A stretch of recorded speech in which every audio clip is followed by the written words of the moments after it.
Donc, qu'est-ce qu'un cycle de vie sur HubSpot? C'est une des propriétés natives de HubSpot principales. Il faut voir cette propriété comme les différentes étapes globales d'un lead, de sa génération à sa transformation en client.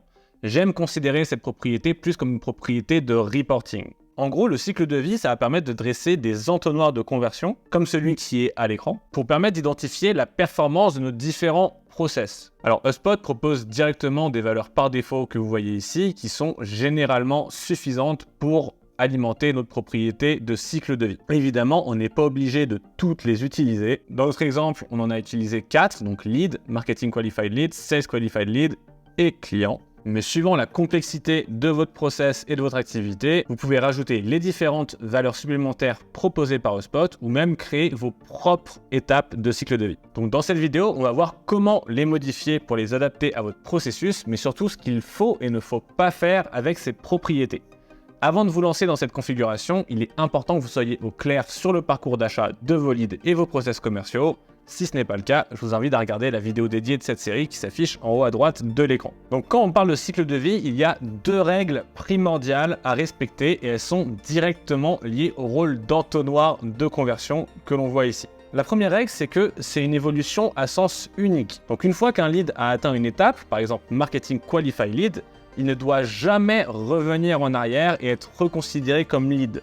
Parce que le but de cette propriété, c'est de voir jusqu'à où va un lead en fonction de sa source et son parcours, par exemple. Donc si on a un lead qui est Sales Qualified Lead, donc validé par l'équipe commerciale et qui finit par ne pas acheter, on ne va pas le mettre en lead pour dire « Ah, il est fini ».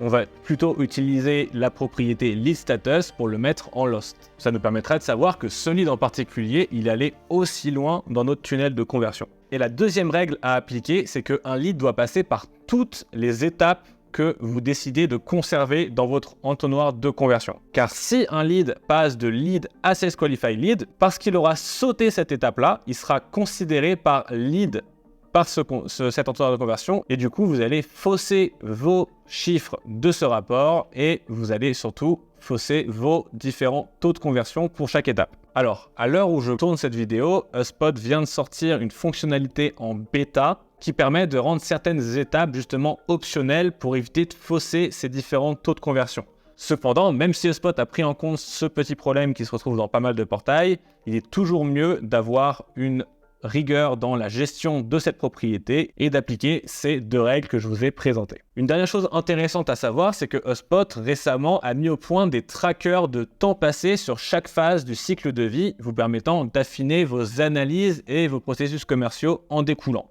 Donc par exemple, on va pouvoir savoir que un lead qui est arrivé consommateur, il a passé 3 mois pour passer de lead à MQL, 2 semaines pour de MQL à SQL et 3 jours de SQL à client.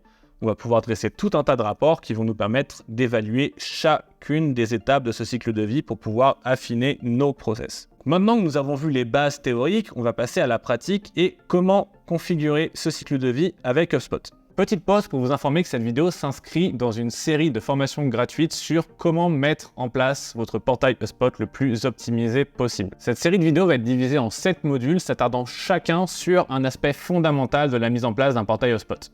Et chaque module se compose de plusieurs vidéos orientées vers la prise d'action qui va permettre de mettre en place soit une fonctionnalité, soit un aspect clé de votre portail HubSpot. Si ce n'est pas déjà le cas au moment où vous regardez cette vidéo, les vidéos de cette série vont sortir progressivement et seront ajoutées à cette playlist. J'ai également préparé une page web privée recensant l'intégralité du contenu de cette formation avec du contenu bonus pour vous accompagner dans la mise en place de ce portail.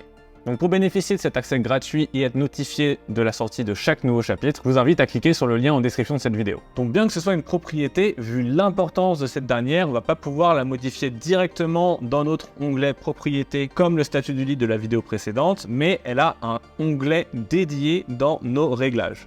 Donc on clique sur réglages, on va aller dans Data Management, Objet, Contact. Et dans les contacts, on va avoir notre fameux onglet cycle de vie. En scrollant un peu, on va retrouver les différentes étapes de notre cycle de vie prévues par HubSpot. Alors si vous souhaitez modifier des noms, vous avez juste à cliquer sur Edit et le modifier directement.